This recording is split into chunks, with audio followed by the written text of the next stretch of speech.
ದುರ್ಯೋಧನನಿಗೆ ಜಯವಾಗಲಿ. ಯಾರು ಭೀಮ, ಮಂದಯಾದ ಈ ಪೀಠವನ್ನು ಪರಿಗ್ರಹಿಸು. ನೀನು ನಮ್ಮಲ್ಲಿಗೆ ಬರಲು ಕಾರಣವೇನು ಭೀಮ? ದುರ್ಯೋಧನ ನಮ್ಮ ಅಂಗಜನ ಬಿದ್ದು ಪೂಜೆಯನ್ನು ಮಾಡುತ್ತಿರುವನು.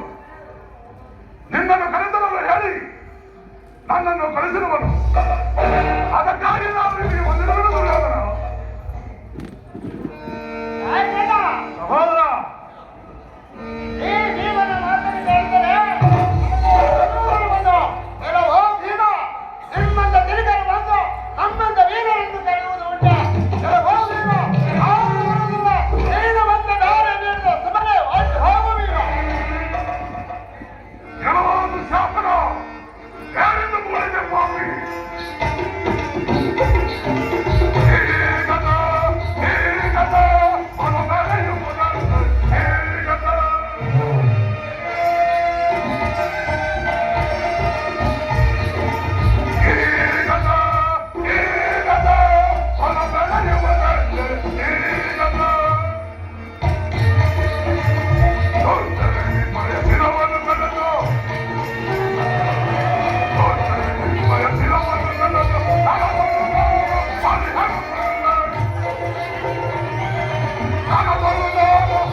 ನಿಮ್ಮೆಲ್ಲರನ್ನು ಈ ನನ್ನ ಕಥೆಯಿಂದ ಪುಡಿ ಮಾಡುತ್ತದೆ.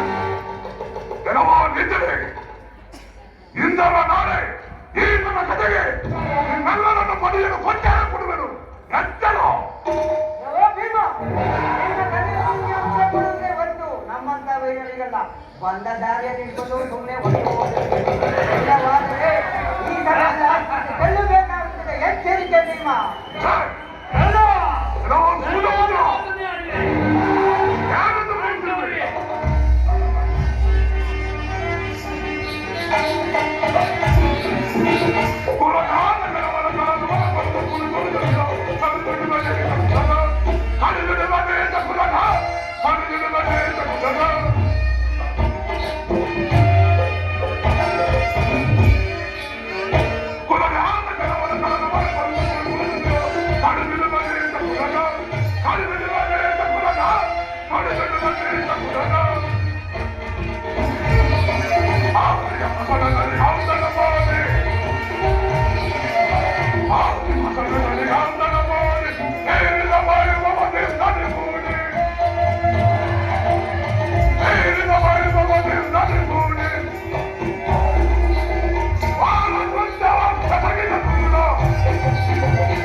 ಕರೆಯಲು ಬಂದವರಿಗೆ ಕುಲಹೀನದವರೆಂದು ಸುಮ್ಮನಿದ್ದರೆ ನಿಮ್ಮ ಮಾತುಗಳನ್ನು ಮಿತಿಮೀರಿರುವುದು ಬರವಿನ ಇಲ್ಲವ ಅದನ್ನು ಮುಗಲಿ.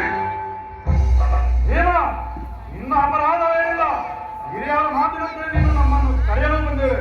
ನಿಮ್ಮ ಮುಂತಾದ ಮನೆಗೆ ಬಂದರೆ ಜನರು ನಮ್ಮನ್ನು ಹಾಡಿಕೊಂಡು ಮುಗಿದವರು ಭೀಮ. ನಾವು ಬರುವುದಿಲ್ಲ. ನೀನು ಬಂದ ದಾರಿಯನ್ನು ಹೊರಡುವ ಭೀಮ. ನಾನು ಇಲ್ಲಿಗೆ ಬಂದಿದ್ದಕ್ಕೆ ಇಂಥ ಮಾತುಗಳನ್ನು ಕೇಳಬೇಕಾಯಿತು. ಇದೋ ನಾನೇನು ಬರುವೆನು.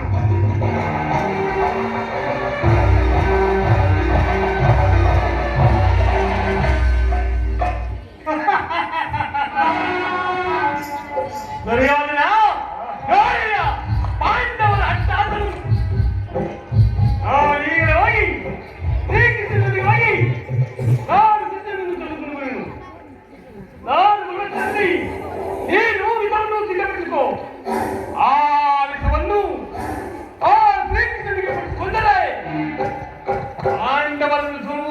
ನಮ್ಮದು ದುರ್ಯೋಧನ. ಒಳ್ಳೆ ಮಾದರಿ. ನೀನು ಭಾರತಿಗೆ ಹೋಗಿ ಆ ಕೃಷ್ಣನನ್ನು ತೆಗೆದುಕೊಂಡು ಬಾ. ನೀನು ಬರುವಷ್ಟರಲ್ಲಿ ನಾನು ವಿಷವನ್ನು ಸಿದ್ಧಪಡಿಸಿದೆ. ನೀನು ಹೋಗಿ ಬಾ ಮಾವ.